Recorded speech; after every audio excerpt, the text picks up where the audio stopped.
All right, so let's get this final review started for intermediate algebra.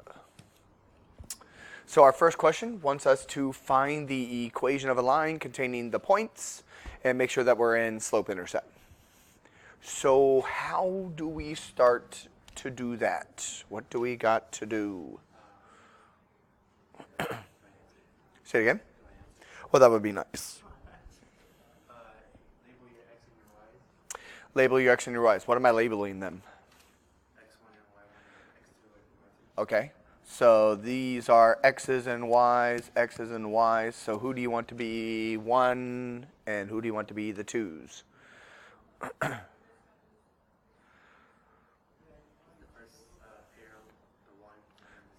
All right. So first pair is the 1's, second pair is the 2's. Okay. Why do I need that? There we go. Yeah.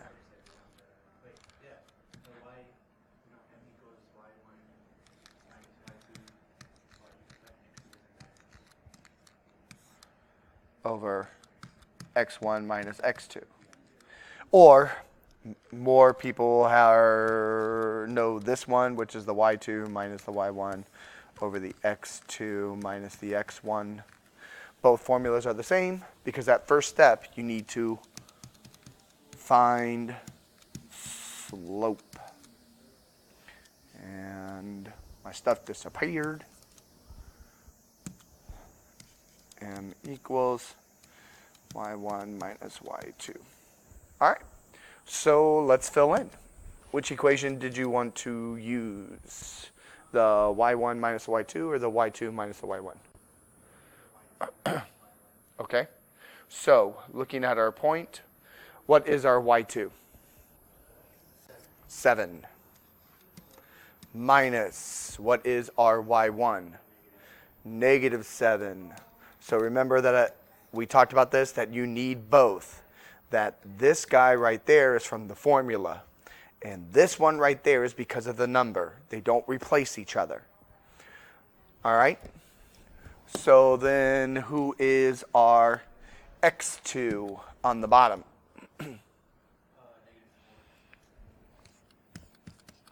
Minus our x1. Okay. So what happens with two negatives by each other? It becomes a positive, so 7 plus 7 is 14. Divided by, what's negative 4 minus 3?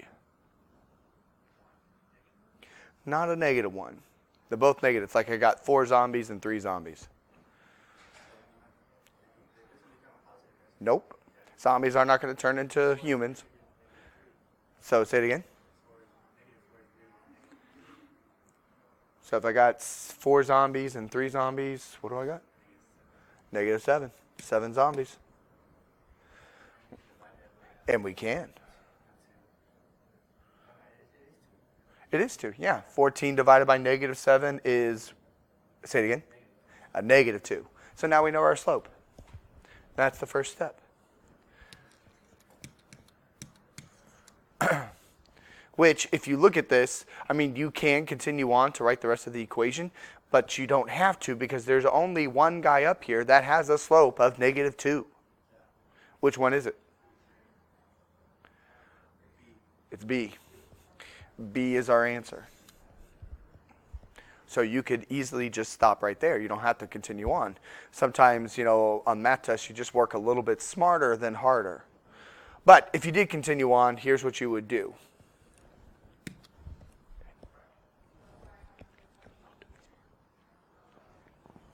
So the second step, what I usually have my students do, come here, you. M equals negative 2.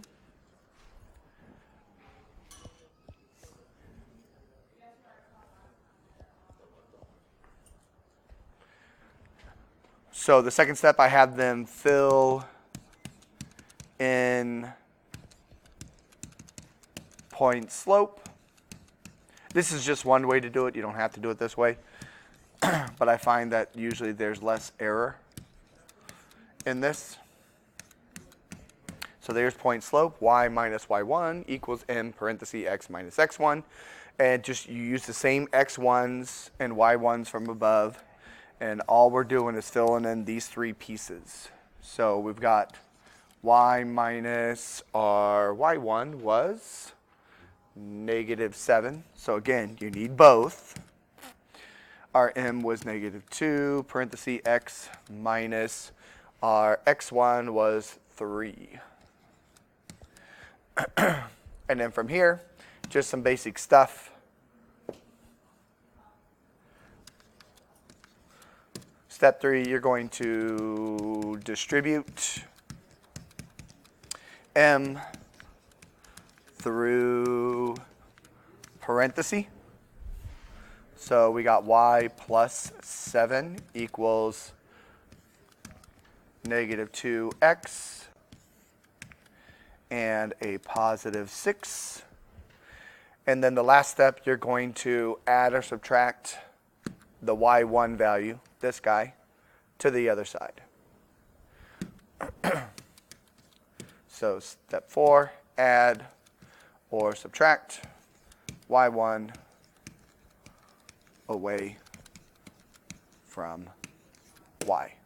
So in our case, we'll be subtracting 7, which gives you the answer that we said earlier of B.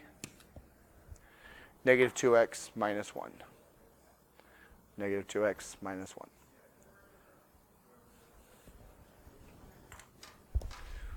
All right, so there's question number 1. Let's jump into question number 2. So we want to find the equation of a line that satisfies the following condition. It goes through the point -6, 7. It's parallel, and we have the equation 3x plus 7y equal to 3. And it's got to be parallel to that guy. So in class, how did I tell you to set this up? Remember what the setup to this one? This is one of those most missed questions that's on that ACT, SAT stuff. You what?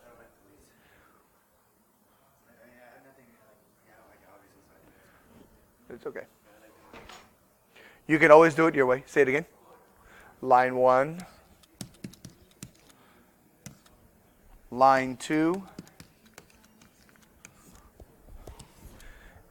And there's a relationship in the middle. What went under line 1? Nope. Yeah, the equation. Good, Red. 3x plus 7y equal to 3. What goes under line 2?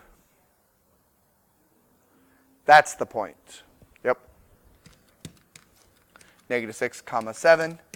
And what is our relationship they told us? Parallel. Perfect. That guy right there. Parallel. Okay? All right. So let's start doing some damage now. We've got all the pieces of information we need. So why do we need line 1? We need the slope from it. That's the only thing line 1 is good for. Find M for line 1. What form are we in for line 1? Remember what that form is? That is standard. So you can't just look in front of the x and say the slope is 3, because that's only for slope-intercept form. For standard form, in class, I taught you 2 ways? Yeah, 2 ways to find the slope. How can we find the slope of this guy? Say it again. Get the 7y by itself. More specifically, actually just get the y by itself. So we want to get rid of the 3x and then the 7. So that in class I call that converting. So let's do that real quick. And then I'll show you the other quick way. So 3x plus 7y equal to 3. So what's the first thing you're going to do then? Subtract the 3x. You got it.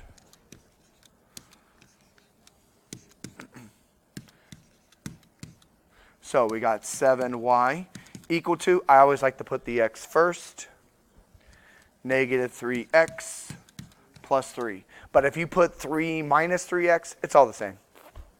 It's all the same. Now what are we going to do? Divide by the 7. Yeah. And whenever you're converting, it always works like that. And then, again, on the other side, I don't just put all of that over 7. I split it up so you can see the two numbers that are formed, because we need those two numbers to be separate. So we now know that y equals negative 3/7 x plus 3/7. So now that we have it in slope-intercept, what's the slope? Say it again. Negative 3/7. Yeah, don't forget that negative, super important. So m equals negative 3/7. The other way that you could have done this, remember I told you in class that there's a formula. The opposite of a over b. Because remember, when you're in standard form, this is ax plus by equal to c. So if you didn't want to manipulate it, you just grab the a and the b and you plug it into the formulas down below. So what value is your a up here? 3. So I need the opposite of a. Negative 3. What value is your b up there? 7. Same answer. Just a little bit less work. If you remember the formula. It doesn't matter either way. Convert it or use the formula. All works the same. Okay. So we have the slope of line 1. Check. What are we going to do in the second step?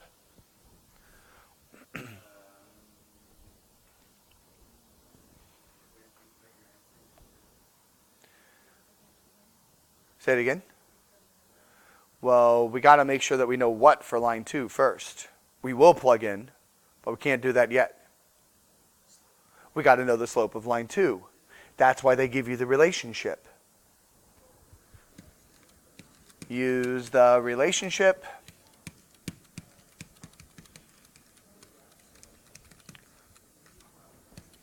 to find,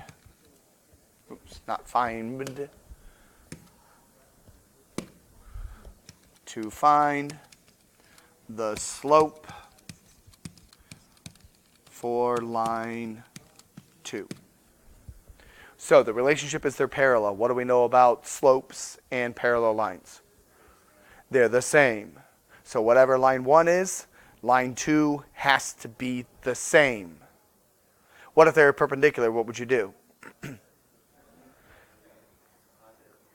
There you go. You got it. So you would flip it and take the opposite sign. So just like what you were saying, Christian, if it was a positive slope to begin with, it is now negative. If it was a negative slope to begin with, it would now become positive. Okay, so you do what we call opposite reciprocals. Change the sign, flip the numbers. But we don't have to worry about that in here because our relationship is parallel, so they must be the same. So what must be the slope of line 2? Negative 3/7.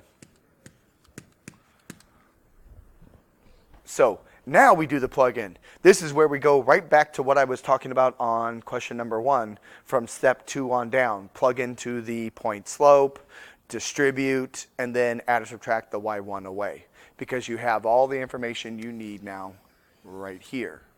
But let's see if we can play smart. Let's see if there's something up here where maybe we don't have to do all that work because we now know the slope. Say it again. It has to be b. That's the only one that has a negative 3/7. So you don't have to necessarily go through all that work. We're working smarter, not harder. But if we did go through all the work, let me show you what that would look like. So you would have y minus y1 equals m parenthesis x minus x1. So y minus our y1 was 7. equals our slope, which was negative 3/7, parenthesis x minus our x1 is negative 6. And again, you would need both the minus and the negative. So from here, you're going to distribute the slope through. Board is so fickle.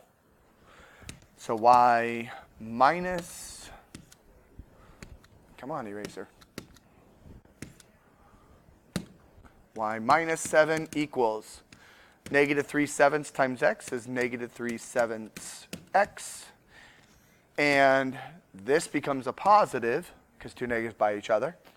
And negative 3/7 times 6 becomes negative 18/7. Because you just multiply your fractions across the top. But of course, you've got your calculator. Let the big dog eat and use your calculator's fraction abilities.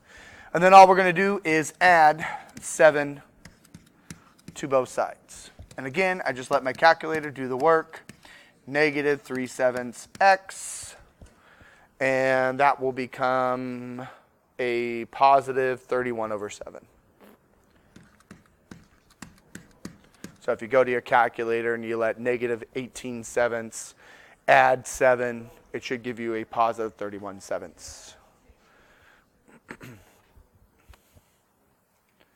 Christian, you all right? I did negative 3/7 plus 6, it gave me 39/7. Would that reduce down to 18? But you're supposed to multiply that by 6, not add. Remember, you distribute. Did it work now?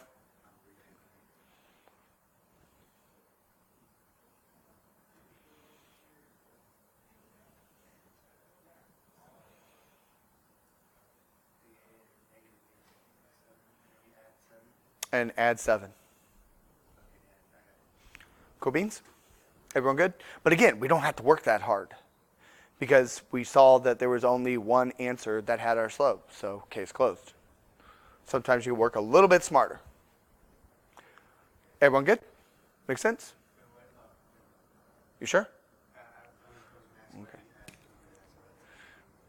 All right. Applications.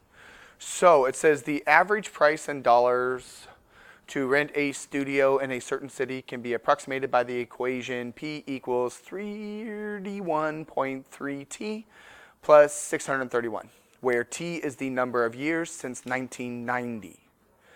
Solve this equation for T and use the new equation to determine approximately what year it will be when the average price of a studio in the city reaches $1,413.50.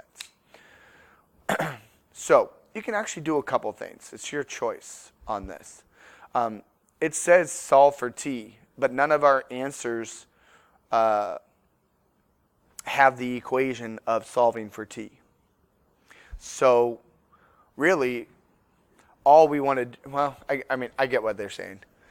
And what we could do is just take the $1,413.50 and plug that in for P and then figure out what T is.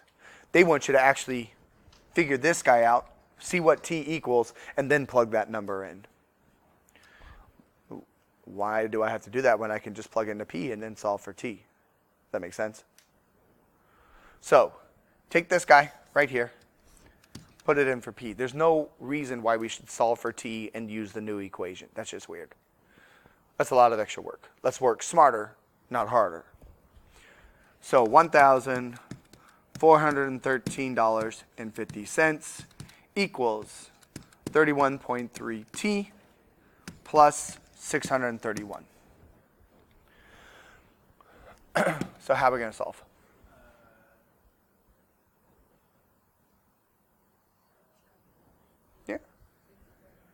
Subtract 631, subtract 631. So what is 1,413.50 minus 631? 782.50 equal to 31.3T t. Now what? Yeah, divide, right? Divide by 31.3, divide by 31.3. So what does t equal? 25? Okay. So that means it's 25 years from that. So 1990 plus 25, what do you get? C, 2015. Say it again. Yeah, there's only one with a number 5 anyway because we're adding since 1990. So it only makes sense that it's C. But yeah, you just take 1990 plus 25 to get to that answer. See, that's much easier than doing what they wanted us to do, where they wanted us to isolate the t and then plug into that equation and then figure out what we got. Well, we just kind of skipped the middleman. Let's just see what t equals anyway and use that to our advantage. All right. Yeah, it can be. So this one, we want to solve the system by using elimination. Okay? So, I'm going to tell you 2 things about this problem. Yes. Here's an easy way to do this. If you don't remember how to do elimination or substitution, what can I do with these points? Plug them in and see which one guarantees my answer. Plug in the -3 and the 10, see if this gives me 69. Plug in the -3 and the 10 and see if that gives me the -23. You can do that without having to do elimination and no elimination on this. But if you do know elimination, it really does speed things up. It's a little bit faster than having to plug in and plug in and plug in. Okay? But I'm just giving you some things. Again, sometimes on tests like these, especially mathematics, you can use their answers against them. But let's talk elimination, since that's what this is about. What's the goal of elimination? There you go, whichever one you choose. Good, Red. So you want to eliminate the x or the y. So let's pick one.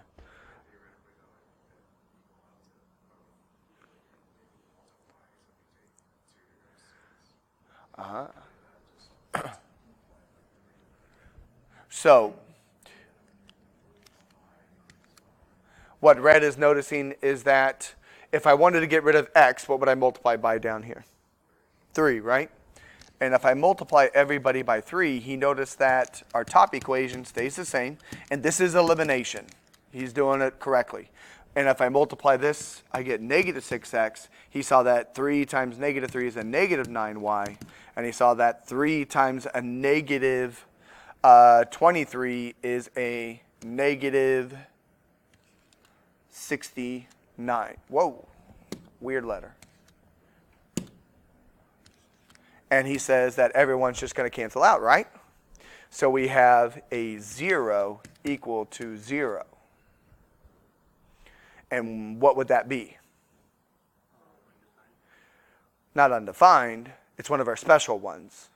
Which one was it? Remember, you can have infinite solutions or no solutions.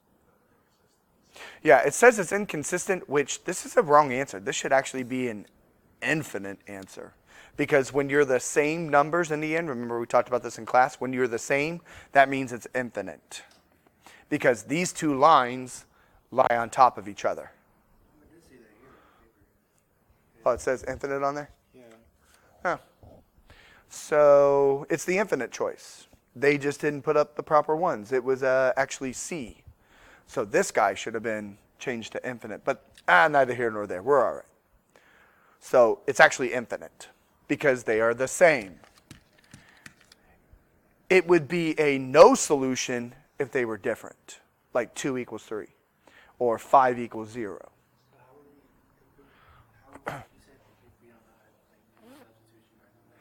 So if you don't remember how to do that, so you would plug these numbers in, j, x, and y. So 6 times negative 3 plus 9 times 10. See if that equals 69. And that's not 69. So right there, since this does not check out, can't be that guy. And then you would plug in the negative 2 and the 9. See what happens. You would plug in the negative 2 and the 10 and see what happens. Okay? Problem being, on this one, since I didn't have the correct answers up here, on your guys's, you had the two special solutions. So once you eliminate the points, you have a 50-50 shot of knowing which one it is because you had to pick between the two special solutions because C was actually an infinite answer and D was the no solution. So if it was a no solution, what would it look like? So if it was a no solution, like I said, you'd have two different numbers here in the equals. So instead of having 0, 0, you'd have like 5 equals 0 or negative 10 equals 20, something along those lines. Okay?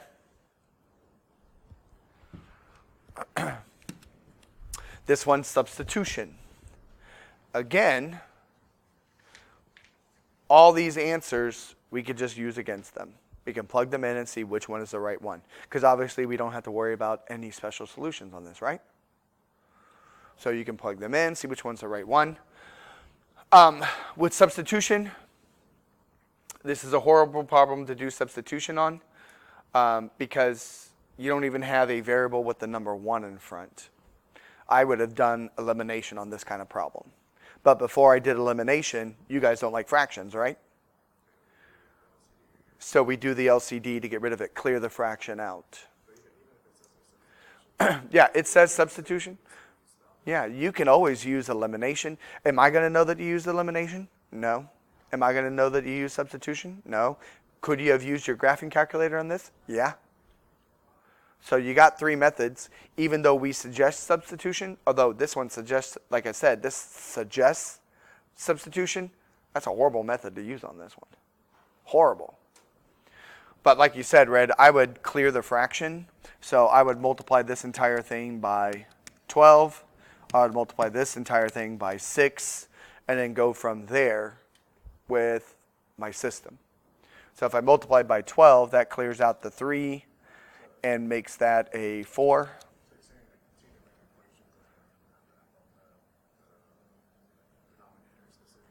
No.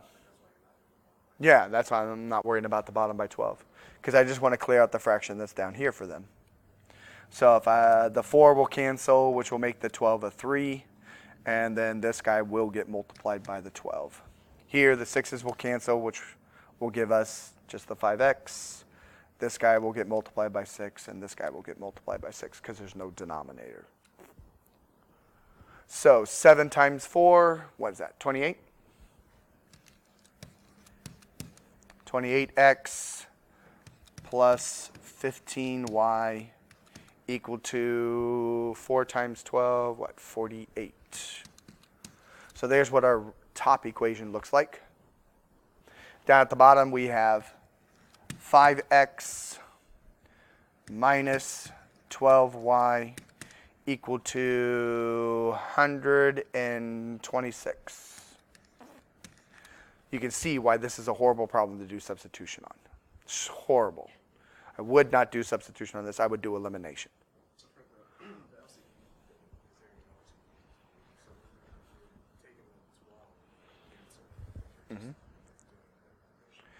Yeah, so like when I'm taking 12 times the 7/3, I'm really just looking at what's happening between the 12 and the 3. I'm going to leave 7 alone. So what is 12 divided by 3? Well, the 3 goes away and the 12 becomes a 4. So it's just whatever 4 times 7 is. And the same thing over here. I took the 12 times the 5/4. I'm just looking at the 12 and the 4. Leave the 5 alone. So the 4 cancels and the 12 becomes a 3. Yeah, unless it's exactly the same like in the bottom. When I had 6 times the 5/6, these two guys just cancel all the way out because 6 divided by 6 cancels each other out. And you're just left with the 5. So again, I would use elimination on this, or, like I said, the easiest way is let's just take our numbers, plug them in, and see which one gives us the 4 and the 21 out. This is a horrible problem to do substitution on. Okay? So a little bit easier to run your plug and chug on this guy right there. Once you got rid of the fractions, you don't have to worry about the fractions on your calculator anymore. But we know that we have fraction ability on our calculator, so it's not too bad to deal with. Other things I know just by looking at our equations, since both of these are plus, and I got to get down to a 4, probably going to end up not being A as one of my answers. I'm going to have a negative somewhere.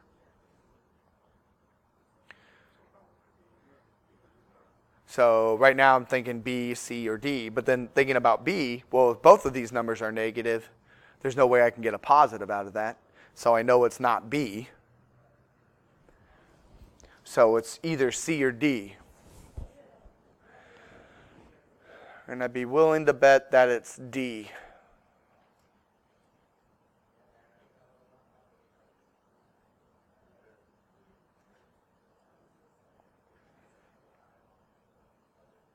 No, it's actually C, I think.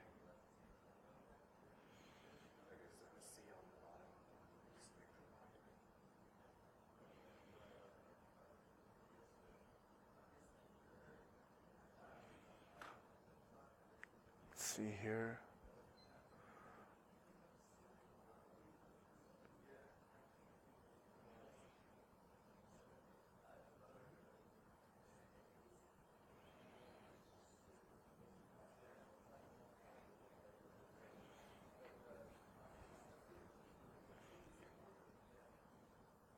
So which one is our magic one?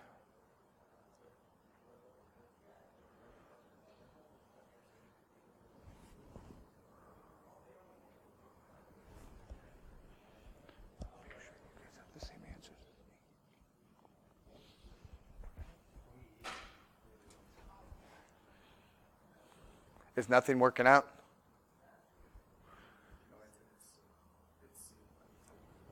It's C? Okay. So C is our answer. Again, you can plug it in. Take 28 times 6 plus 15 times -8 equal to 48.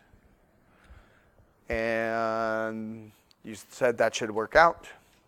And then you just check the other guy. 5 times 6 minus 12 times -8 equal to 126. So yeah, these two negatives will become a positive. And you'll get 30 plus whatever 12 times 8 is. 96. 30 plus 96. Yeah, 126. So, gotta be C. Process of elimination, absolutely. That's what I would have done on this one, because this is a horrible problem to do substitution on. Although elimination, you can do it. It's going to be much larger in numbers and things like that. But yeah, this is a horrible substitution problem, not going to lie. But yeah, you could have easily just done it from the very beginning, plug in your guys. Okay? Because remember, with substitution, I want to work with something where it says y equals this. So that way I can plug it into the other guy. Or x equals. Remember in class I said you want to have a variable that's solved so you can plug into the other equation.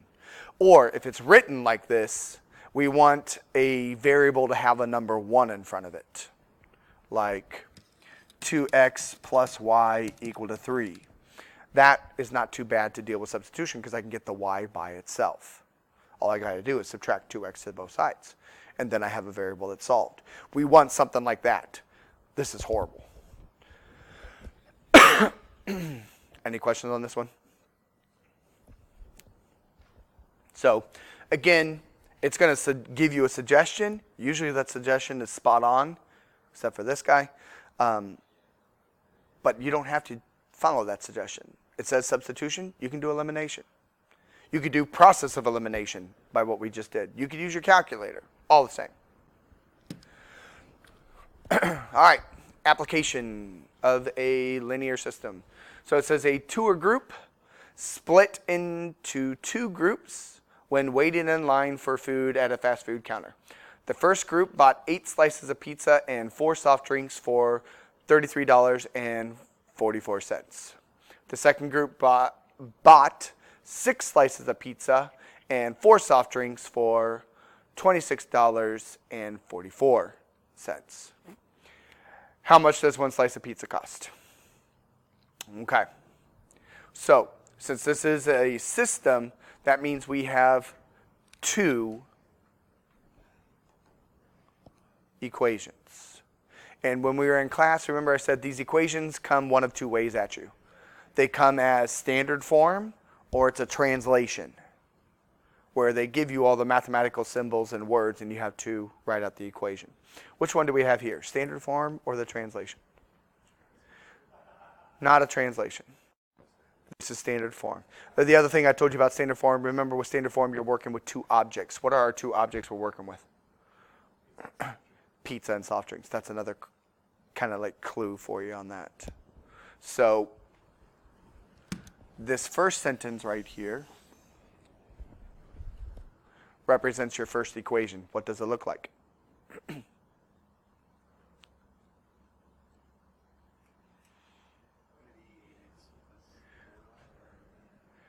So I like the x and y, but remember on these I said make sure that you probably use something more specific to help you out, to remember who is who in the end. Yeah. 8p for pizzas plus 4d for drinks equals what? Yeah, 33.44. Also remember another way that I said you knew that you had standard form is that they give you totals. That 33.44 is a total. Here is the second equation. What does it look like?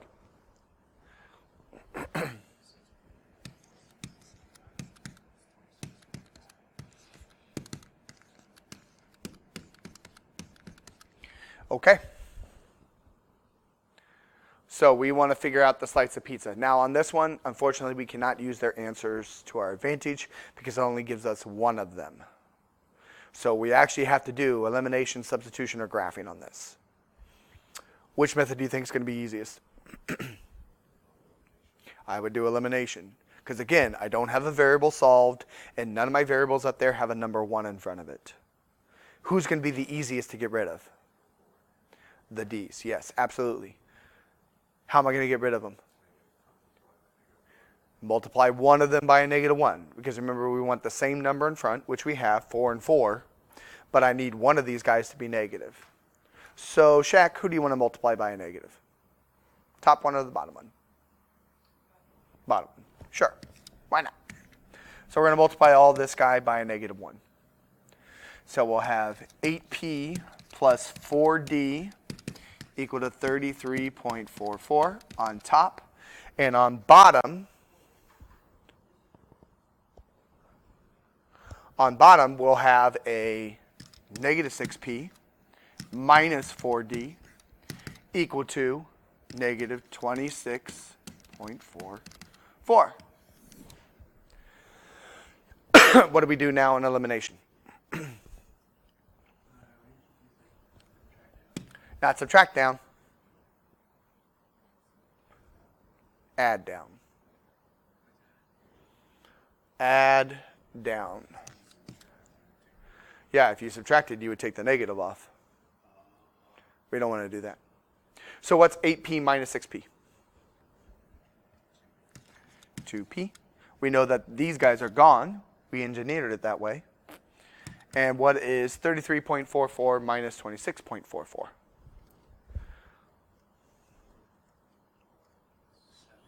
7.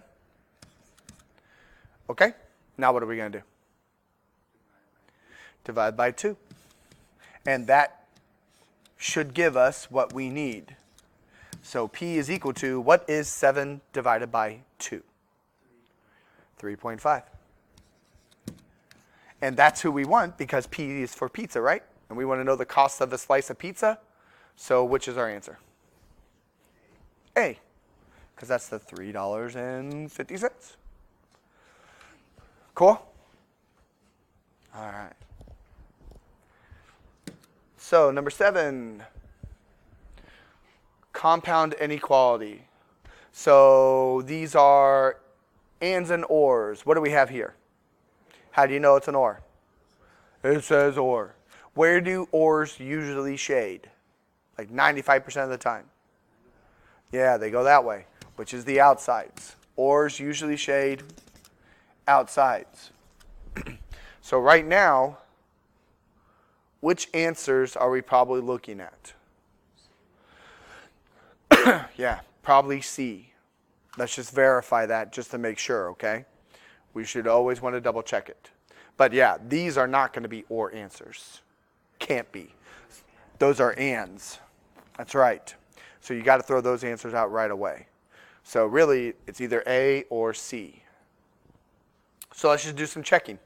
So let's take this 12x minus 8 less than 4x, and let's do some solving. What are we going to do first? Can't combine the x's. They're on opposite sides. Yeah. Let's move the 8 over here to the right, and let's move the 4x over here to the left, because we always like the variable when it comes to inequalities to be on the left-hand side. Okay? So let's add the 8 to this side, and then let's subtract the 4x to this side. Okay? So what does 12x minus 4x give us? 8. X less than. What's that give us on the other side when we add 8? Yeah, just 8. Okay. And then what are we going to do now? Divide by 8. So x is less than 1. Does this guy match that information? Yeah, absolutely. Because it's less than sign, we know it's the parenthesis, and we're less than 1, so we can follow the arrow. So that represents the x less than 1. And I'm willing to bet if we look at the other guy and we do some solving for it, yeah. Divide by a -2, divide by a -2, x, the 3. And what happens when we divide by a negative? Sign flips. So it's no longer less than or equal to, it becomes greater than or equal to. And that does represent the other guy. So just from our process of elimination in the beginning, we knew that the answer probably was C. We just wanted to double check. Cool beans?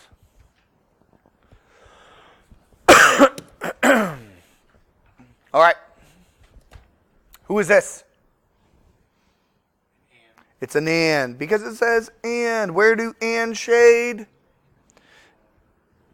In the middle. Stuck in the middle. Most of the time they shade in the middle. All right, so right now if we look at our answers, all of them are a possibility. Or are they? Again, let's work smart. Look at your signs up here. This is a greater than or equal to. That's a less than or equal to. What does that mean in your picture? It's got to have what? It's got to have brackets on both of them, right? So right away, we can throw out B. It's got a parenthesis. We can throw out C. It's got a parenthesis. We can throw out D. It's 2 parentheses. I didn't have to solve this thing. I just had to look at the little symbol. Both of them are the equal to's. Remember, when you have equal to's, they're brackets. Remember, when you have the greater than or the less than, those are your parentheses.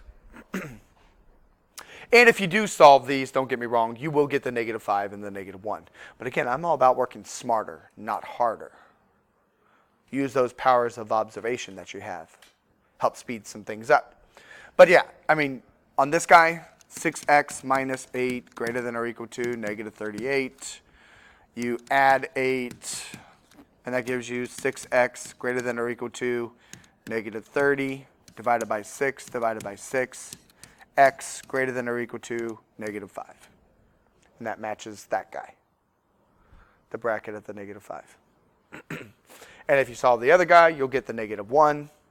And it'll be the less than version, which, and shade in the middle. Cool? Yeah. All right. What do we do here? Complex fraction. LCD. So our denominators, woo, going crazy. Our denominators are 5 and x plus 7. What is the LCD?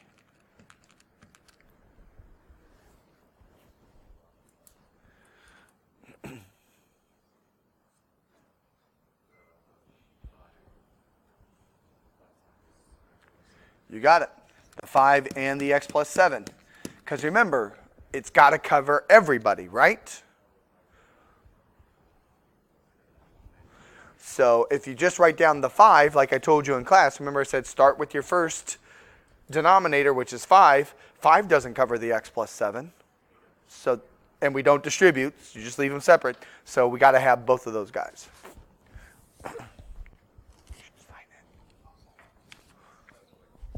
All right, so everyone's going to get multiplied by 5x plus 7. You get a 5x plus 7. And you get a 5x plus 7. So what's going to happen in the numerator between the LCD and the denominator? Nope. Say it again, Red.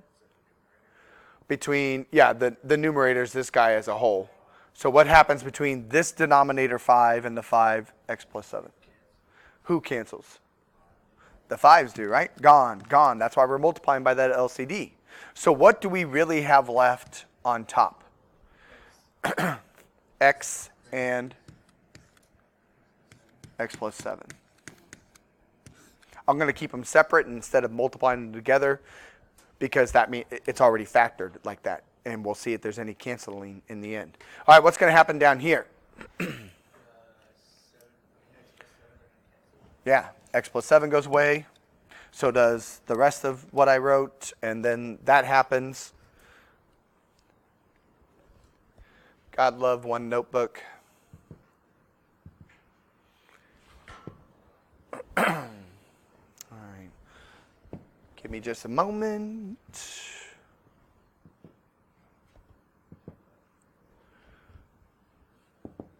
Well,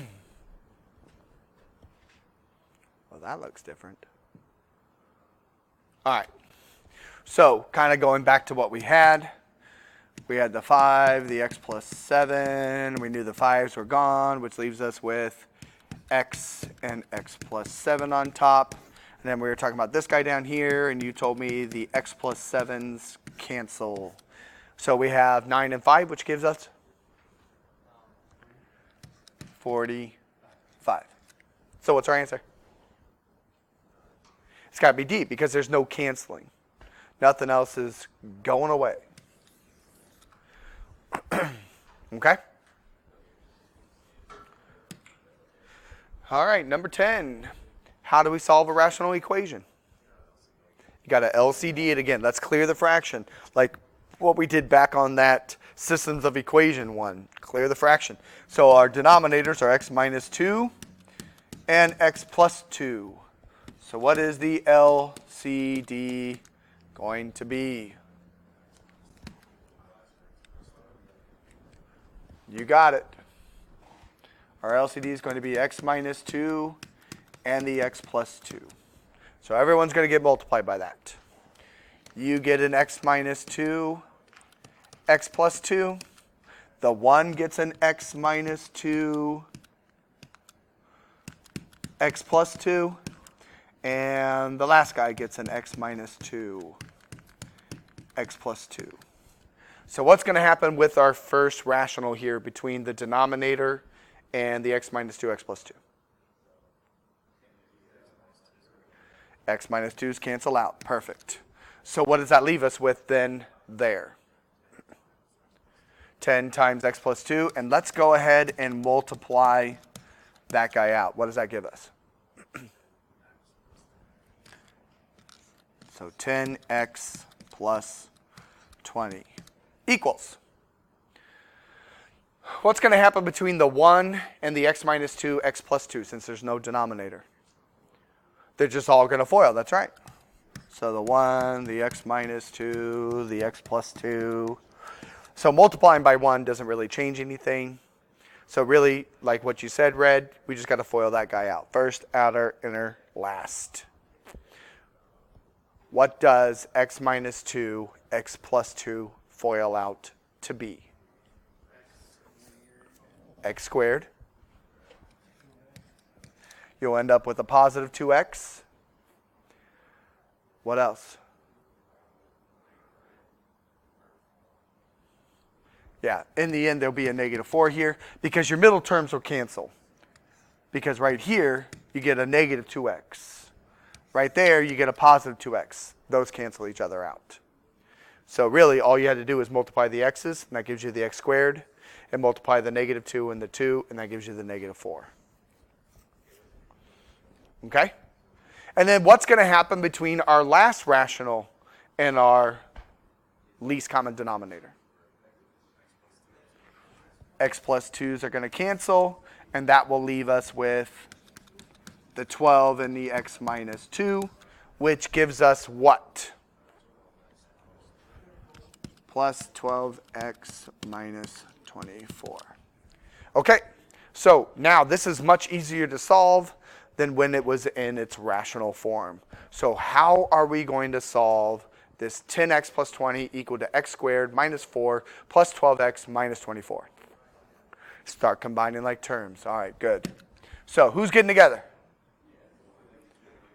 The 4 and the 24. So we got 10x plus 20 equal to x squared plus 12x minus 28. Now what? So we combine like terms. Subtract what? Subtract the 20 and bring it over.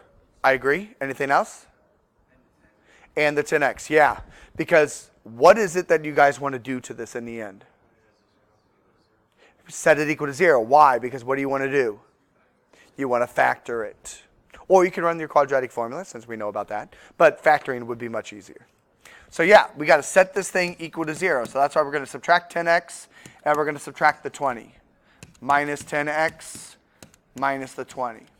So we will end up with 0 equal to x squared plus 2x minus 48.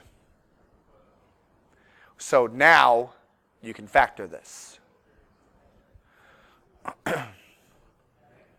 So you got to figure out, well, how does this thing factor?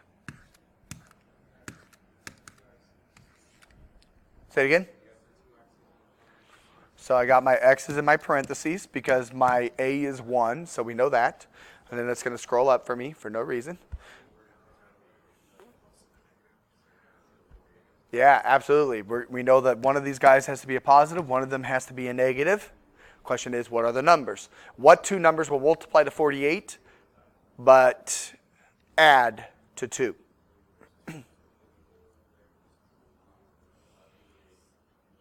6 and 8? Which one is which? Who's the positive, who's the negative? There you go. The 8 has to be the positive, the negative has to be the 6. Because 8 minus 6 is 2, and then 8 times negative 6 is your negative 48.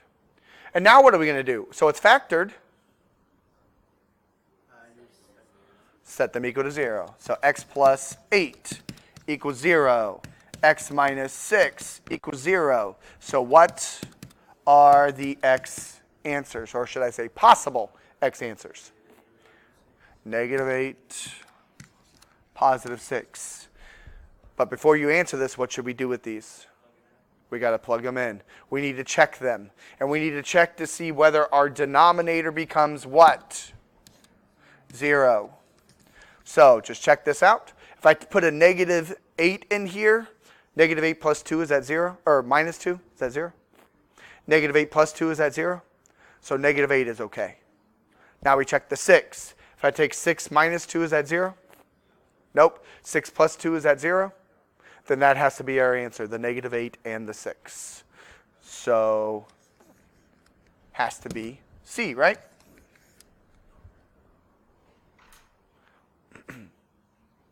Because that's the only one that has the negative 8 and 6. Cool, cool? Yes. Good. I'm glad you agree. You're fine, Lawrence.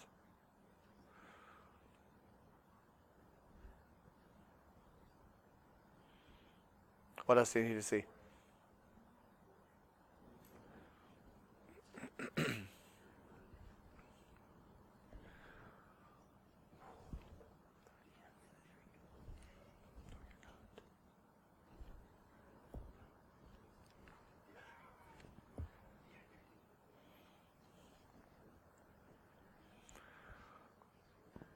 Lawrence, you all good?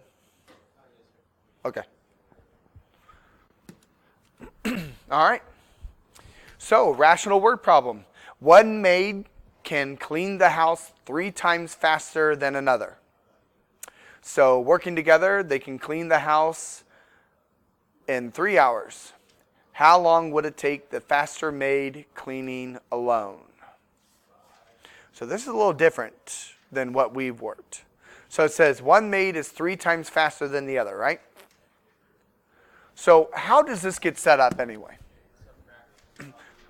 They're all fractions, right? Say it again, Lawrence. What's on top?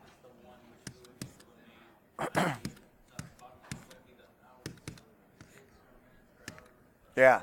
All right. So, one thing we do know, if they work together, how long does it take to clean the house? 3 hours. Where does that 3 go? After the equal sign. So we know that one. Usually that's always been our X in our problem.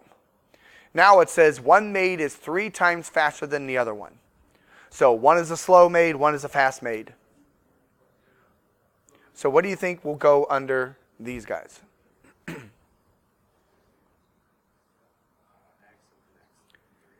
And then 3x. So one is X, our slow maid, and the other one has to be 3x, which represents the faster maid, right?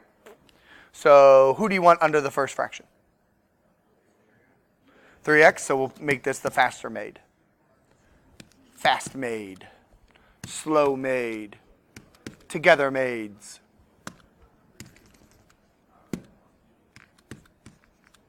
So what's going to go under the slow maid then?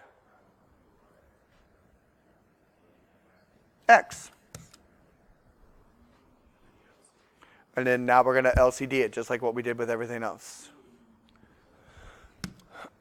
So my denominators are 3x, x, and 3.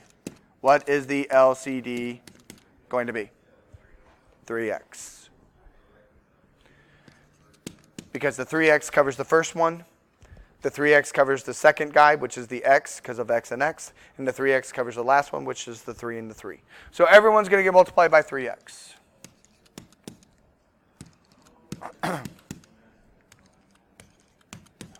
So, what's going to happen on this first fraction between the 3x and the 3x? Cancel. So what are we left with? 1.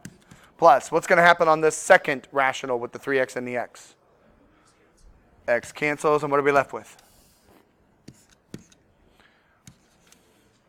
Equal to, what's going to happen on the last rational? 3's cancel. And what are we left with? So, 4 equals x. Now, who did that represent? The slower maid, right? So, how long would it take the faster maid?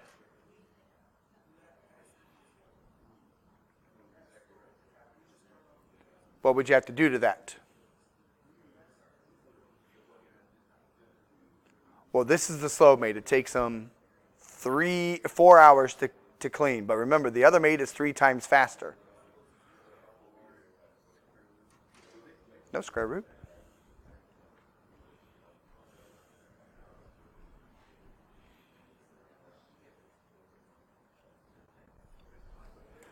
you divide by 3. And our answer doesn't appear to be up here, but this is close to our answer. They just divided by 4. But yeah, you would take that answer and divide by 3. I think that might be a typo.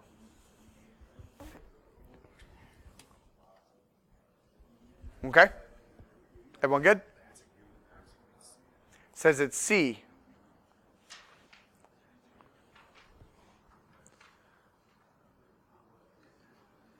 Oh, yeah.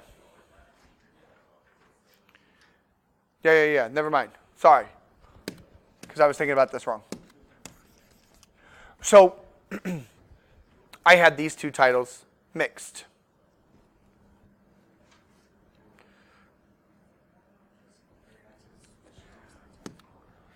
Yeah. The X actually represents our faster made.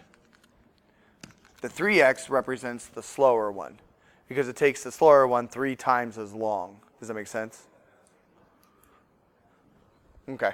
So yeah, it would be C. I just had it mixed up when we first started it because our X really does represent the faster made, and then if you take 3 times the faster made, that's the slower one because it takes her 3 times as long. Yeah, C. Good call. Thanks, Red. All right, long division. Long division. And if you don't like working with M's, you can change them to X's. Okay? So we're going to divide. What goes under our division symbol? The numerator. So I'm just going to change them to X's because I like working with X better than M's. And what goes out front of our division symbol? The denominator. All right. So, what are we going to do?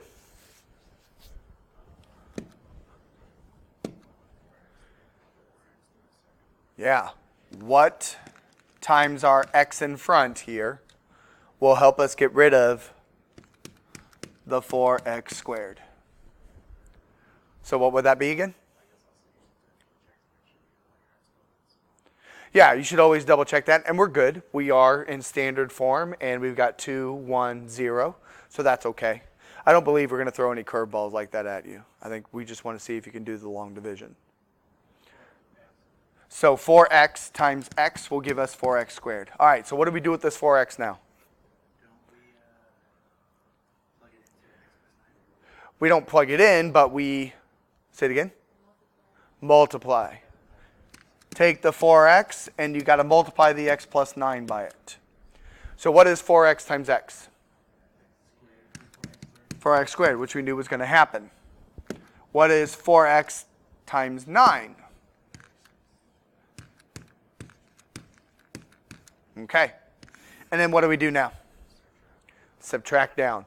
And we know that our first term should cancel. We were engineering it for that. And then remember, I always write down the rest of the terms as their subtraction. So it really is 31x minus 36x when I subtract down. What is 31x minus 36x? Negative 5x. And then the negative 45 that was up there trickles on down. Repeat the process. We're trying to get rid of the negative 5x this time. So what times x will give me negative 5x? Negative 5. Okay, what do we do with that negative 5 now? We multiply. Don't plug it back in. We multiply. So I need negative 5 times x plus 9. What is negative 5 times x plus 9?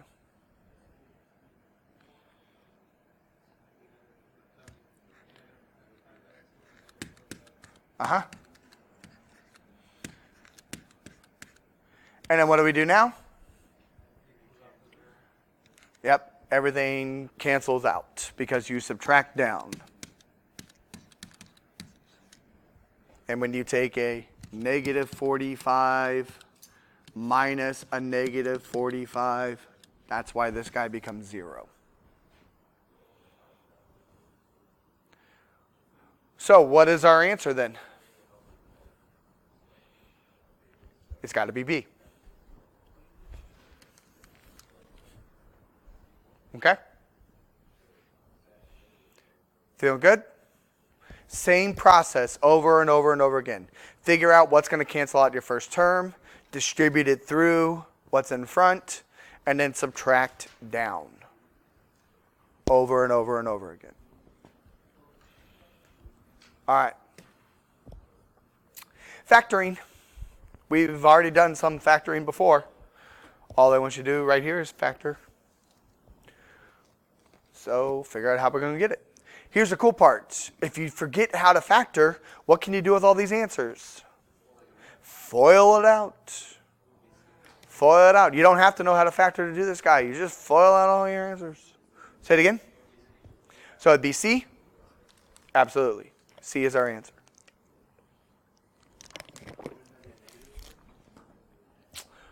No, because if I multiply the middle, that's 7x. And I multiply the outers, that's a negative 3x. So that gives us positive 4. And a positive times a negative is a negative. And there's lots of ways to factor this. Cool part is your A is 1. So remember that in class we talked about playing the X games. And on top was your A times C. And on bottom was your B. And remember I told you that if your A was 1, whatever numbers you find here that multiply to the top of the X and add to the bottom are the ones that go in your parenthesis. Okay? So your A times C here would be negative 21. Your B was 4. Remember I told you focus on the factors of 21. 1 and 21, 3 and 7.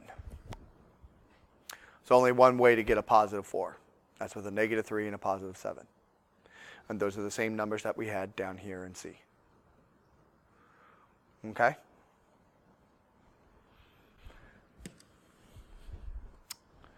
So they want you to solve this time.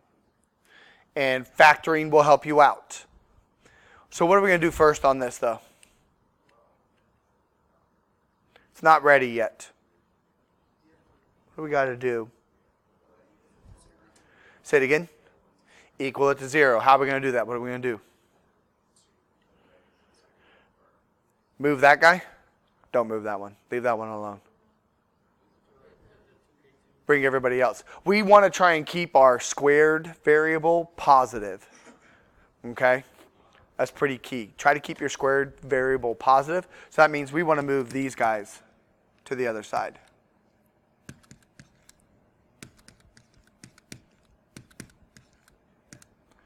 So you have 2k squared plus 9. This is horrible.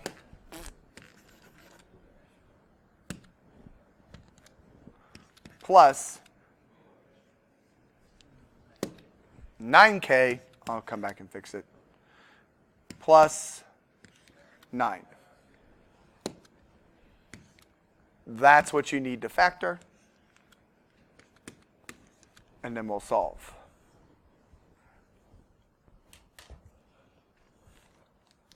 So this one is not as easy as the last one because A is not 1 this time. So you got to do some full-on factoring.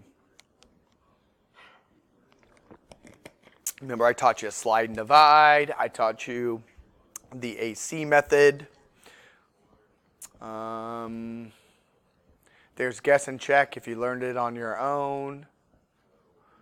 And there's another method I called the box method. I didn't teach you guys, but if you wanted to learn it, you could have come and seen me.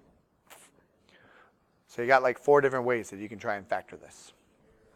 Or the other thing you could do, if you didn't want to do factoring, what else could you use?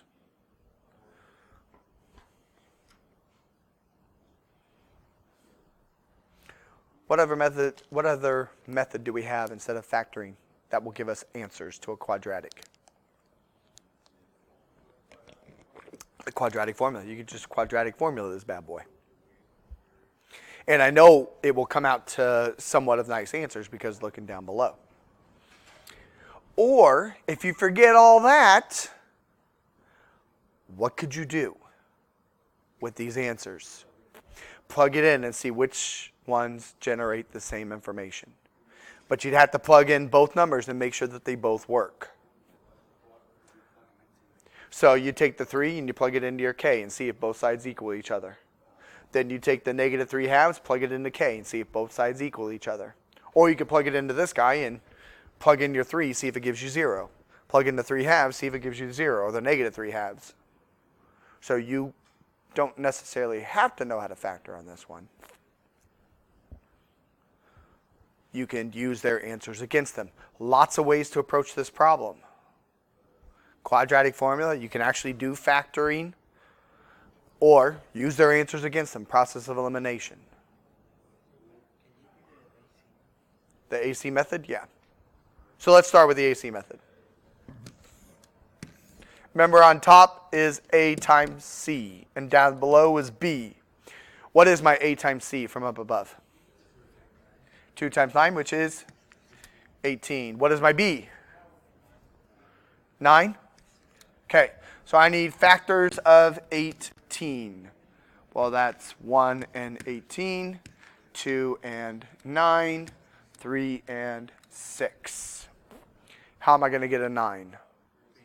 3 and 6. So these are our special numbers. So remember, with the AC method, you keep the beginning and the end the same. What was my first term? 2k squared. What was my last term? No, 9. Positive. Okay, and in the middle go the two numbers we found. And it doesn't matter which number went where. So plus 3k, plus 6k. And then what do we do with this? Nope. You factor by grouping. Put your parentheses around the first two, parentheses around the last two, and you start pulling out GCFs. What's the GCF in the first guy? K. We want to pull out a K. What's left if I pull out a K? 2K plus 3. And remember, I told you that whatever this parenthesis was, what's going to happen next? It's got to be the same. So I have to end with 2K plus 3 over here. Question is, what times the 2K will give you 6K?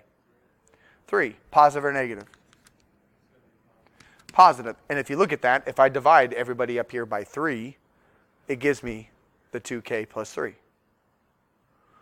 So how does this guy factor then? What are your two parentheses? 2K plus 3. And the other guy? K plus 3. Yeah, your repeating parenthesis goes into one. The GCFs go into the other. So how do I get my answers from these? Set them equal to 0. So K plus 3 equals 0. And 2K plus 3 equals 0. So what is K in this guy? Negative 3. So far, we know that our answer is probably B or D, right? Just got to do a little bit of solving on this other guy, and we'll know which one it is. How do I solve this one? What are we going to do? Minus 3, so 2K equals negative 3. Now what? Divide by 2.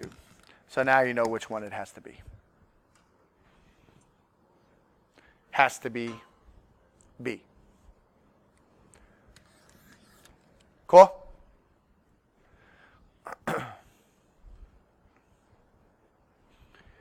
All right. 15, halfway there. So, solve by factoring. Again, you can use their answers against them. You can actually do the factoring, or we could run quadratic formula. You could do all those on this. It's your call. But if I wanted to do factoring on this, what would we do?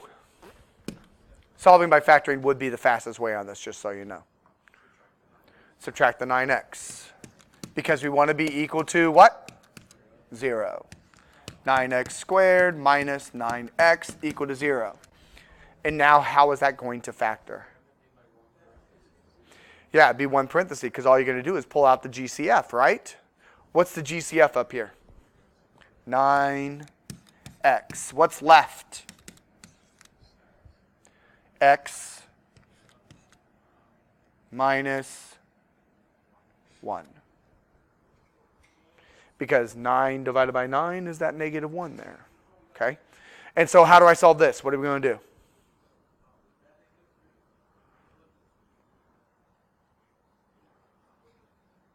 Equal to 0. Even the GCF gets set equal to 0. Because technically, it's like it's in its own parentheses. We just don't ever write it. So you just set your two parentheses equal to 0. So 9x equals 0.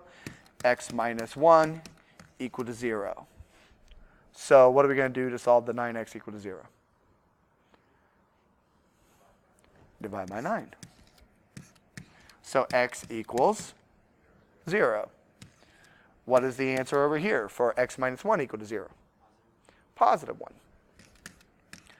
There's only one answer that works. Gotta be B. It's gonna be B. Cool? All right. Number 16. Factor. And it's a cubic.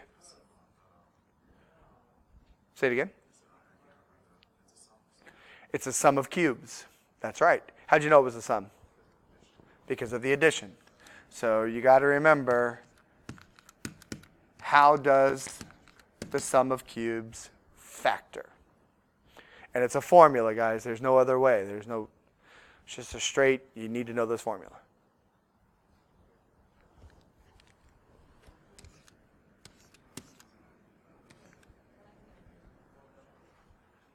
Yeah, there's going to be a minus sign somewhere. But let's just start with the first parenthesis. What is your first parenthesis going to be?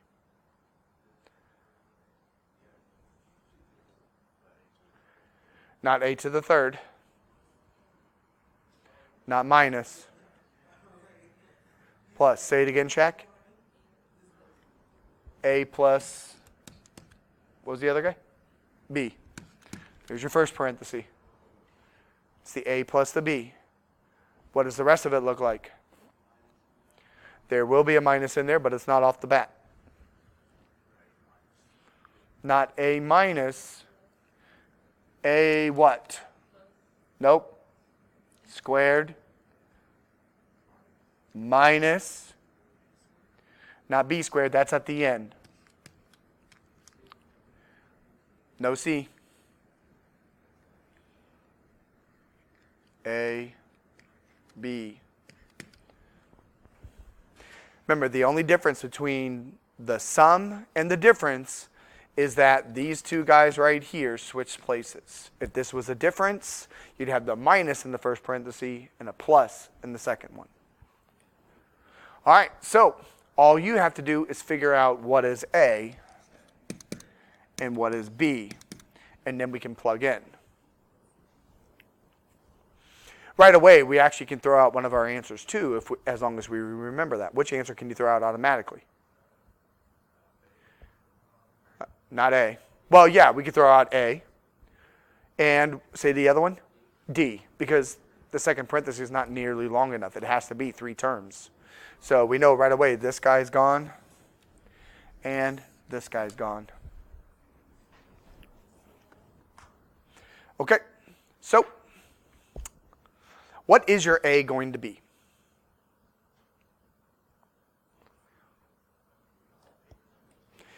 Well, this guy right here represents A cubed. So what is the original A that gives you 8?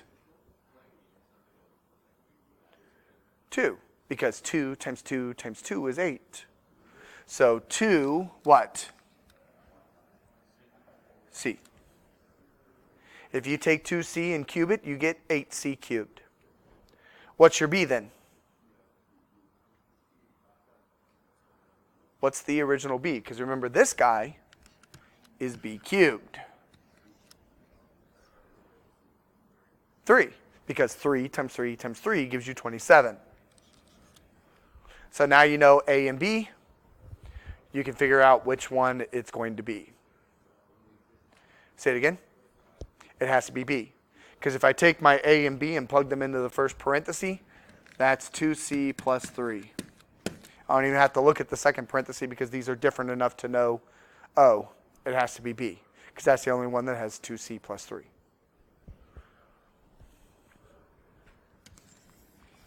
Cool? All right. 17. So solve an application of quadratic functions. Okay, here we go.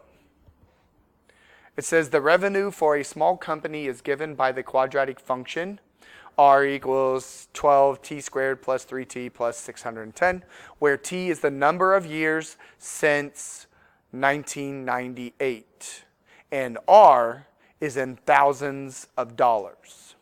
If this trend continues, find the year after 1998 in which the company's revenue will be $2,095,000. Round to the nearest whole year. What are we going to do? 2095 goes for the R. Absolutely. Take this guy, put it right in there. So 2095 equal to 12t plus 3t plus 610. What are we going to do now? You got it. Minus the 2095, because what are we trying to set this equal to? Because what do we want to do? Say it again. You're going to run that quadratic formula. So what is 610 minus 2095? 1485? Okay. So now we're going to run that quadratic formula because it says that there should be some rounding to the nearest year. So that's kind of a trigger in my mind saying this probably does not factor. So we want to run the quadratic formula. What is our quadratic formula? X equals what?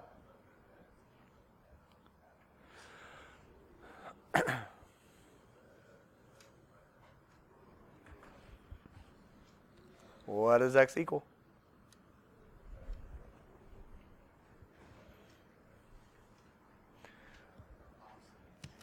Opposite of B. Plus minus.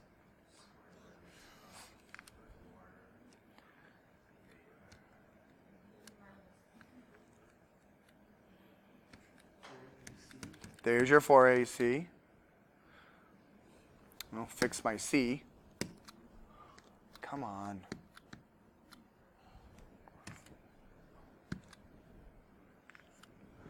All over what? 2A. All right. So, do you guys remember who is A up there?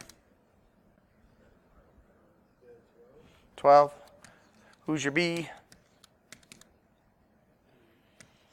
Who's your C? So all we got to do, a little bit of plug and chug.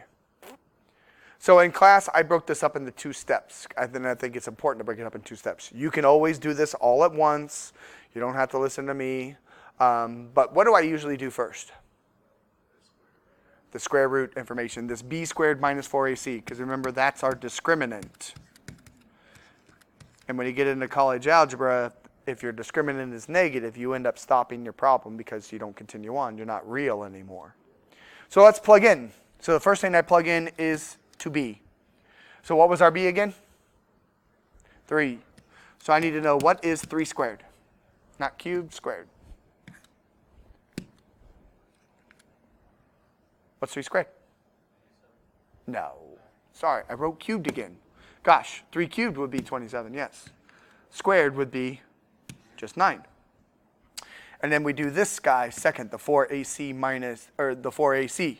So that's 4 times, what was my a? 12, and my c was the negative 1485. So what's 4 times 12 times negative 1485? Negative 71 what? 28. So negative 7,128. And then the last thing we're going to do is subtract our two numbers. Say it again. 280.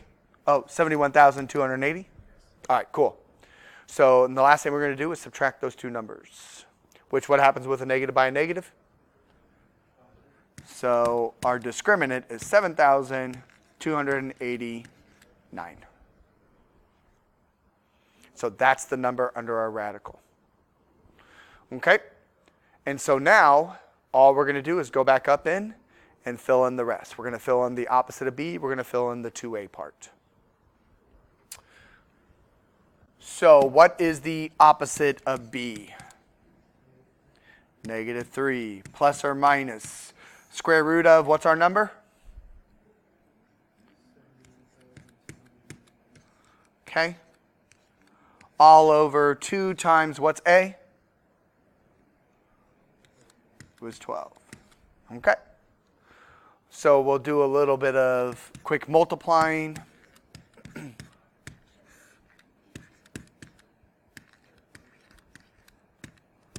2 times 12 is 24.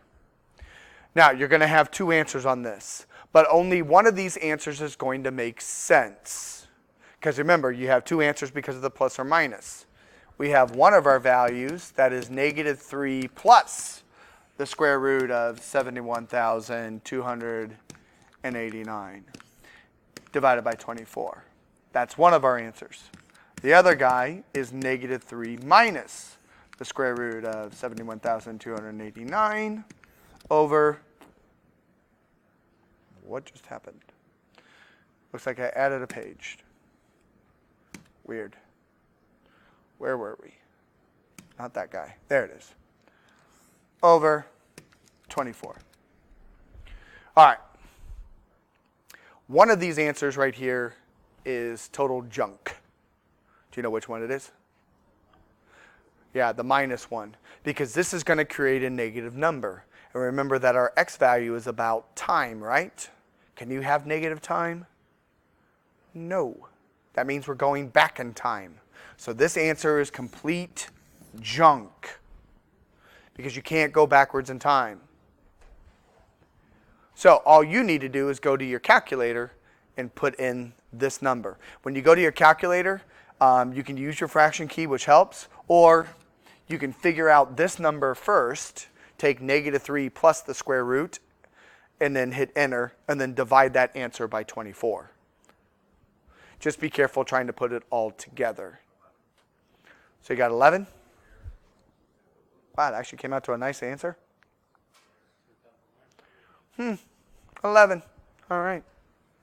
So x is equal to 11. So if we come up here, we started in what year?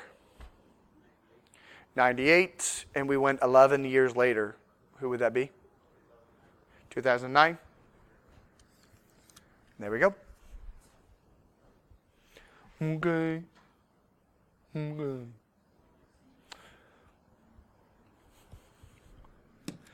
Number 18. So we want to subtract the rationals.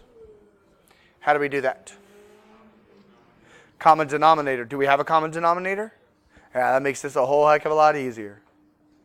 So my denominator is x squared plus 4x plus 3. They're already the same. So what do I do then? Just subtract the top. And remember, I told you to be careful of this, because technically there's a parenthesis around this when you're subtracting. Okay? You're subtracting all of this off. So what we really have on top here is a negative x and a negative 4. Does that make sense? So now we can put stuff together. Anybody going with the 2x?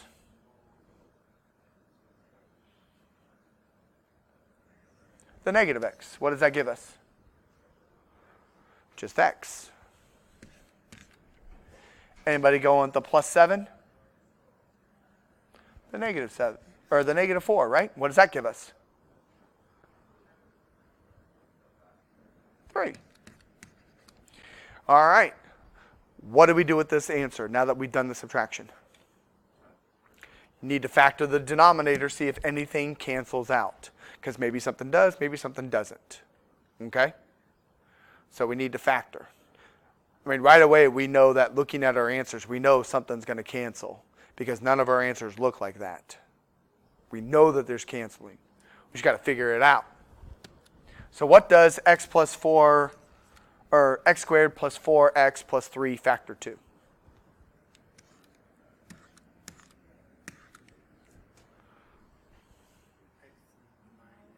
No minus. No 4. X plus 1 and x plus what? 3. So is there canceling? The x plus 3's go away. So since the whole top is canceled, what's left up there? There's a 1. What's left in the denominator? X plus 1. So what is our answer? Has to be A. Because that's what's left. Cool, cool? All right. Number 19. So we're going to solve this using square roots. Solve this using square roots. Okay? Again, you can do a couple things on this. You can use square roots, or what can we do with the answers? Plug them in. Plug them in. See which ones kick out a 49. Okay? And you plug the answers in one at a time. But let's go ahead and use square roots since that's what this is about.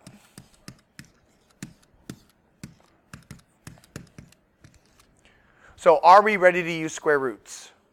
Yes, because your square is by itself. The squared piece, the 2x minus 5 squared, is the only thing over here. So how do we get rid of square roots again? Or sorry, squares? Square root it. Yeah.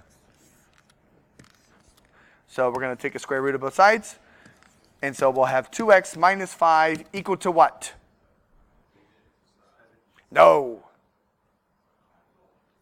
You forgot again. You're missing something with the 7. Plus and minus. When you take a square root of both sides, you need plus and minus. Do not forget that. Because that's how you get two answers, sillies. All right, what are we going to do now? Add 5. Can I go ahead and put this 5 with the 7? And say plus or minus 12? No. Do not put those together. So what you have is 5 plus or minus 7. Can't put those together yet. We'll get to that. Now what are we going to do? Divide by 2. And so you have two answers here. You have x equal to 5 plus 7 divided by 2. And you have x equal to 5 minus 7 divided by 2. So what is 5 plus 7? 12. What's 12 divided by 2? So there's one of our answers. What's 5 minus 7? Negative 2 divided by 2, which gives us a negative 1. And you should always double check your answers. But since there really is only one answer that we have up here with that information, we know it's got to be D. But you should always plug in your answers to make sure that it is correct, that it works out. Okay? Everyone good? All right. Number 20. Solve the quadratic application. Round to the nearest tenth. All right. So it says the function defined by d of t equal to 13t squared minus 73t gives the distance in feet that a car going approximately 50 miles per hour will skid in t seconds. Find the time it would take for the car to skid 380 feet. What are we going to do? Plug the 380 where? Right into the D. Okay? This is just like the problem that we just did a couple minutes ago. Although since this one says round to the nearest tenth, and I definitely see decimals, that means we're probably not going to get a nice answer like what we did last time, which was like 11. So we've got 380 equal to 13t squared minus 73t. What are we going to do first? Subtract the 380. Perfect. So 0 equals 13t squared minus 73t minus 380. Now what are we going to do? Quadratic formula. Okay.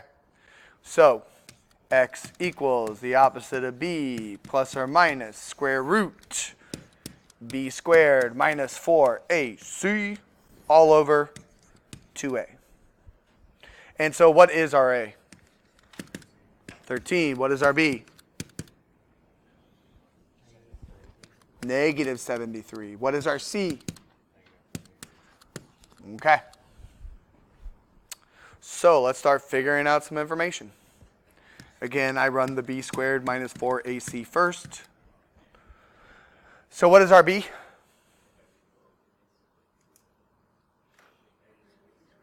So we need to take negative 73 and square it, not cube it. I keep writing the cube. Square. So what is negative 73 squared?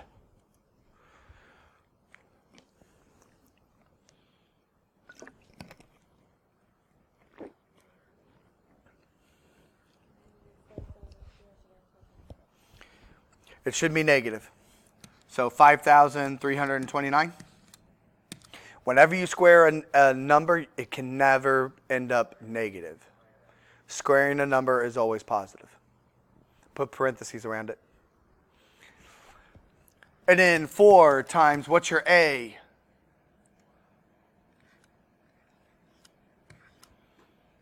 $13, very good. And then what's your c? Negative 380. So I need to know what is 4 times 13 times negative 380. Negative 19,700 and what? 60. All right, and then we're going to bring down the subtraction, and we're going to subtract these two numbers, which basically means that we're going to add them together because a negative by a negative is a positive. So what do we get when we take 19,760 plus 5,329? We need 2 something. How about 25?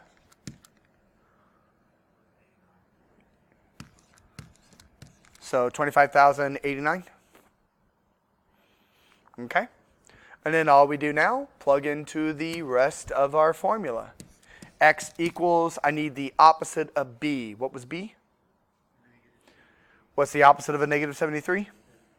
A positive 73. Plus or minus square root of 25,089 z's divided by 2 times, what was our a? Okay. So just a quick little multiplying. So we got 73 plus or minus square root of 25,089 all over 26. Again, you're going to end up with 2 answers. One where it's a 73 plus Square root of 25,089 over 26. And another one where it's 73 minus the square root of 25,089 over 26. One of these is a good answer, one of them is a junk answer. Which one's going to be the junk? The minus one, because it will give us a negative number after that. And we cannot have a negative time. We cannot go back in time. So you just need to go to your calculator, figure out what this number is. And you're going to round it to the nearest tenth. 8.9. 8.9 seconds. So if we go up here, answer has to be C. So in the calculator, what I would do is I'd figure out your top number first, take the 73 plus the square root of 25,089, and then take that answer and divide it by 26. Okay? All right.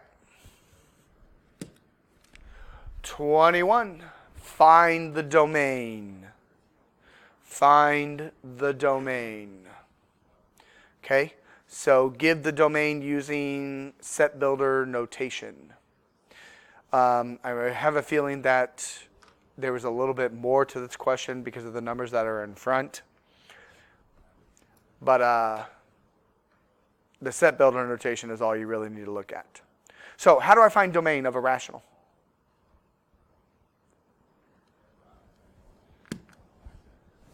We are going to factor. What are we going to factor? The numerator and the denominator? No.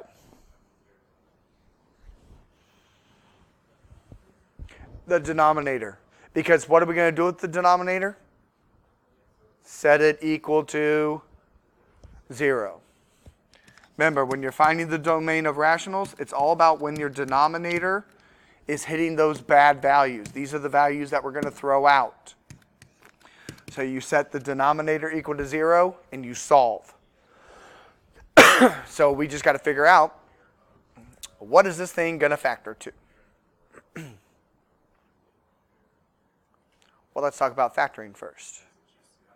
It has a GCF. Good, Red.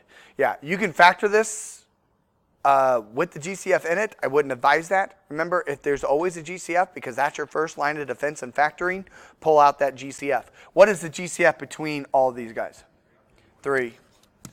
And if I pull that GCF out, that leaves me with x squared minus 2x minus 3. And that's a whole heck of a lot easier to factor than what I had a moment ago. So how does x squared minus 2x minus 3 factor?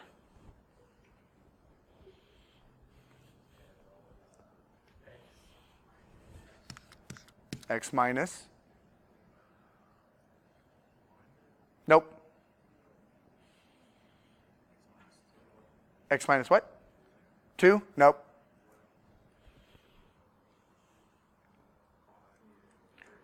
X minus 3. And then what's your other guy? X plus 1. X minus 3, X plus 1. And so what do we do to figure out the numbers that we don't like?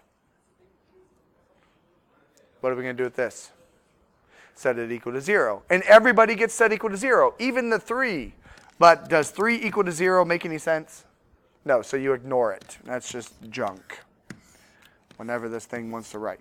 That's junk. But the x minus 3 equal to 0, then that's going to make sense. And the x plus 1 equal to 0 will make sense. So what does x equal for the x minus 3? 3. What does x equal for the x plus 1? There's only one answer that has a 3 and a negative 1. It's got to be C. Now, the other thing that you can do, if you forget, you can plug in the numbers and see which one of these numbers down here creates 0. in the denominator. Okay? So you'd plug in the negative 9 and see if you get 0 down here. If you do, they don't. Weird. Oh, okay. So you'd plug in the negative 9 and see what happens. See if it gives you 0. If it does give you 0, keep going. If it doesn't, move on, and you can't use that guy. Does that make sense? You can use their answers against them. Take the numbers, plug them in. These are going to be the only two numbers, 3 and negative 1, that will provide you 0 down here. Everybody else is junk. All right. 20 dos.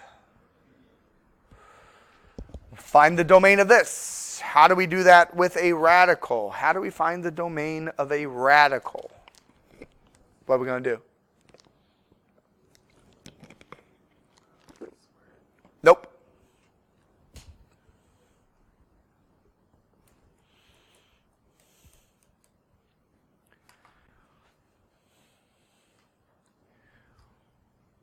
How do we find the domain for a radical? Nope. We're not solving. It's close to 0. We got to set this piece with a 0, but there's something that goes there. It's not an equal sign. Say it again. Nope.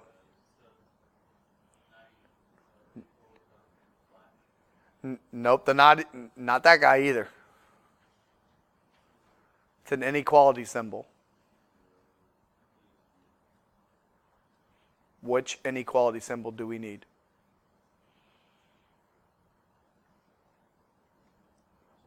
Not less than. Greater than or equal to. You set the radical part greater than or equal to 0 because I need numbers that are not negative under here. Okay?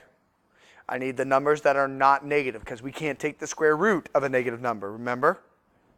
So, take negative 2x plus 3 greater than or equal to 0. We solve this and that will be our answer. So what are we going to do? Minus 3. Okay. Negative 2x greater than or equal to what? Negative 3. Now what? Divide by what? Okay.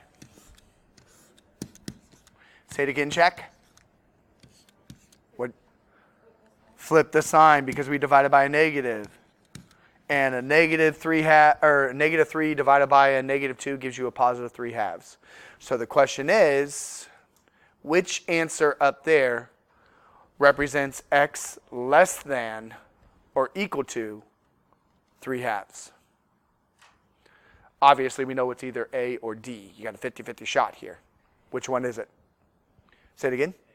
A, because it's less than. It's going towards the negatives. Good.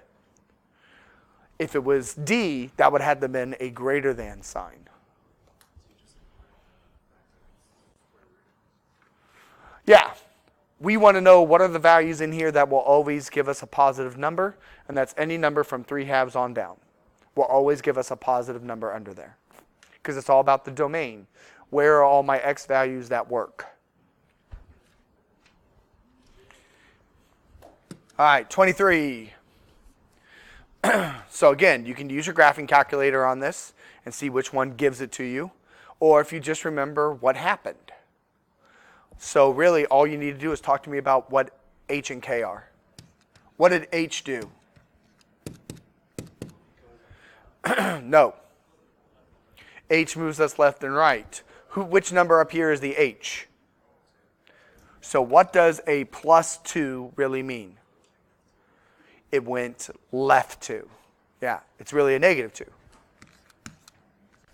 So I need a picture that looks like it went to the left 2. So right now, that's A and B. What did the k do? Go down 4, because that's k. And that means down 4. Remember, the h, it's always the opposite of what you're thinking. So which graph went to the left 2, down 4? A. Cool? All right. 24. So it wants you to give me the equation that shows me that it shifted 3 units to the right. So who is 3 units to the right? Is that H or K? H. So that means it's got to be next to the X. Which answers can you throw out right away? Not B and D. C and D. You can throw these 2 guys out because these guys are outside of that square root. The square root's acting like a parenthesis for us. And we know H has to be inside that parenthesis. So right away you throw these guys out because those guys are K. So it's one of these 2 guys. So which one shows us moving to the right 3 units? It's got to be B. Because it's the opposite of what you're thinking. It's the opposite inside the formula. So that right there will move you 3 units to the right. Okay? 25. Quadratic formula.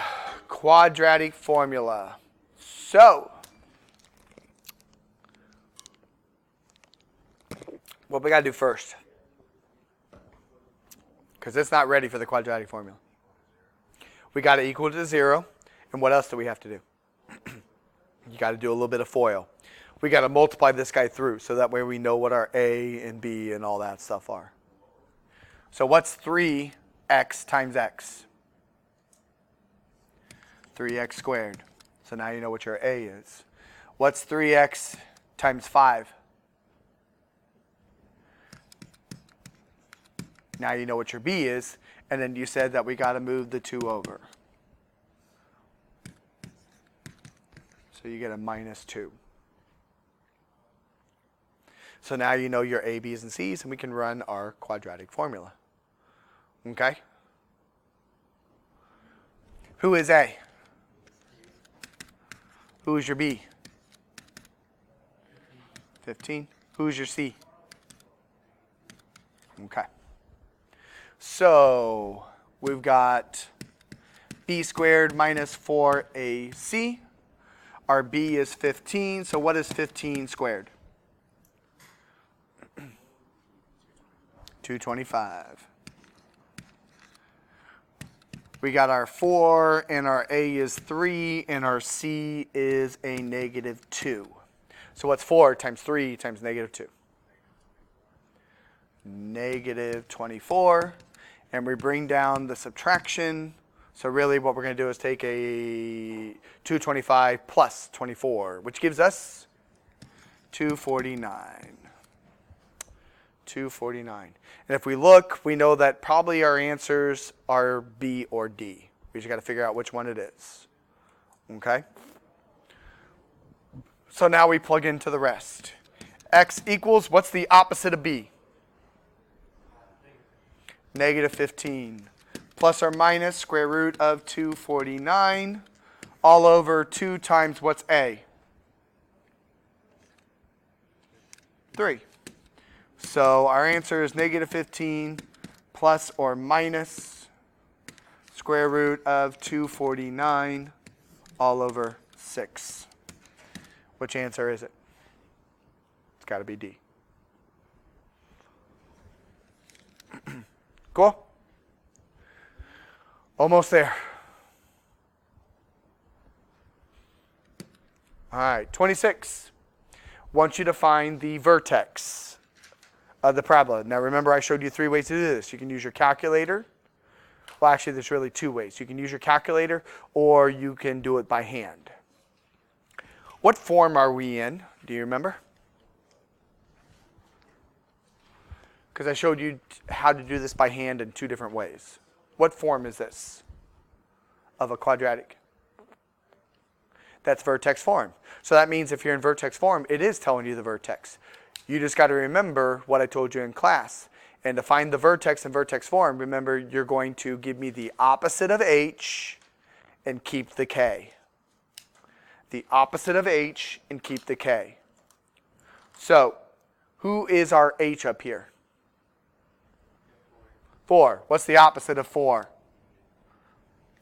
So we know it's B or D now. Who's your K? Who's your K? -7. You keep that guy. So our answer has to be D. The opposite of a +4 is a -4, and you keep the K, which is -7. Okay? Any question on number 26? All right. 27. We want to solve the radical equation. Okay, how are we going to do this?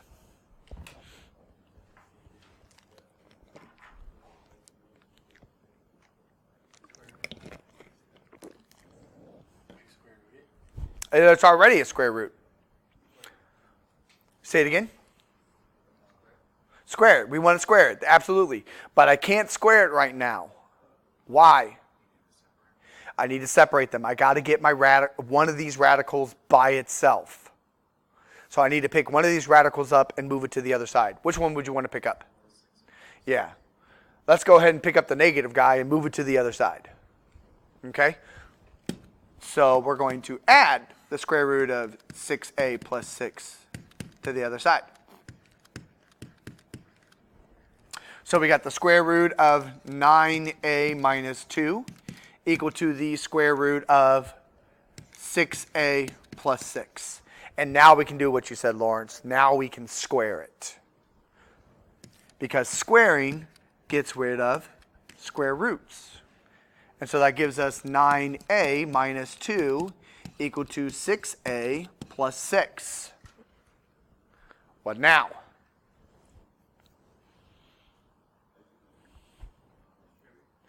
Can't distribute. Subtract the 6x. Bring the 6a over to the 9a. So minus 6a, minus 6a. So 9 minus 6, 3a minus 2 equal to 6. Now what? Nope. Add the 2. Solve for the a. So 3a is equal to 8. Now what? 8 divided by 3. So if we come up here, there's only one answer that's going to work. And that would be B. And of course, on these, again, you should be checking these answers, making sure that both sides equal the same thing. Okay? Yes, I can.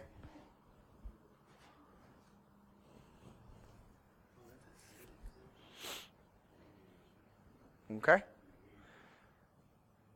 Any questions on number 27? All right, 3 more. So right here it says the radius of a circular cone is given by the formula r equals the square root of 3v over pi h, where v is the volume, h is the height. If the volume is 1,302 cubic inches and the height is 14 inches, what is the radius? Use 3.14 for pi and round your answer to the nearest tenth. So what are we going to do with some of these numbers? Plug them in, right? So do we know what r is? What? No, we don't. We don't know the radius. We want to find the radius. It says, what is the radius? We don't know r. But we do know some other information. So we got 3. Do we know what v is? Do we know the volume? That's your 1302. Divided by, we know what pi is, right? What's pi going to be? 3.14. And we know what the h is? 14. And it'll be B?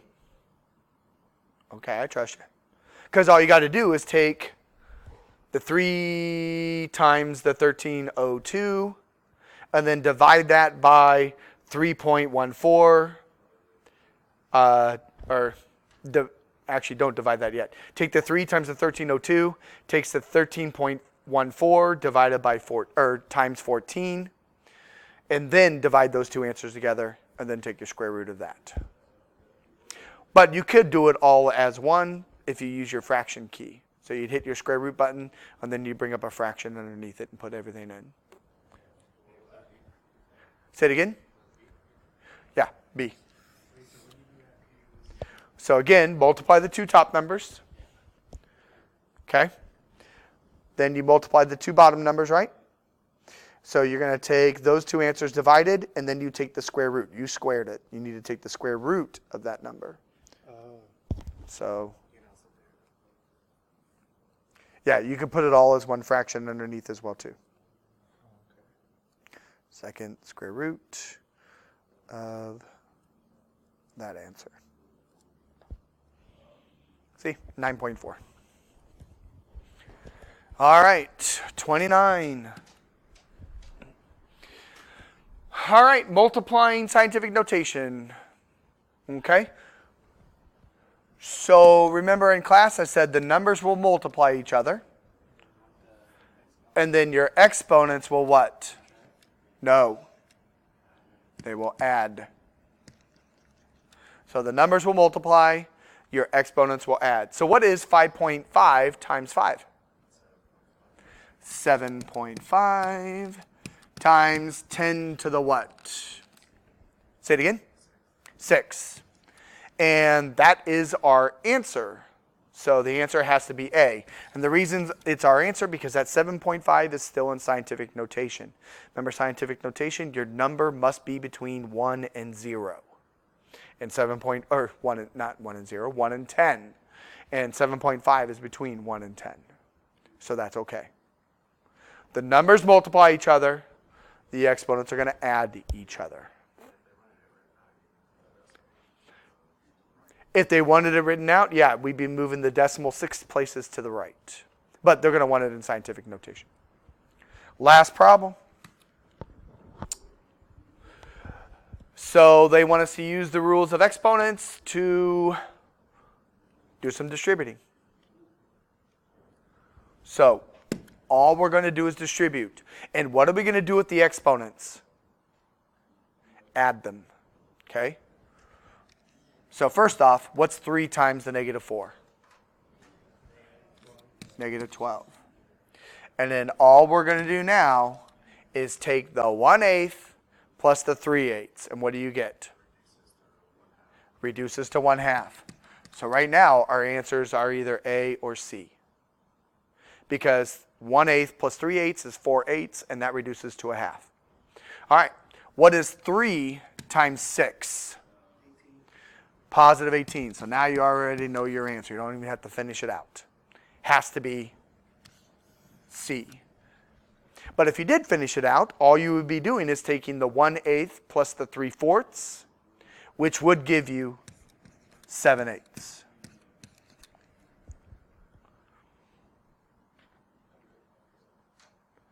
And that's it. Yeah, you just add 1/8 plus 3/4. When you're multiplying, you add the exponents. And that's your review.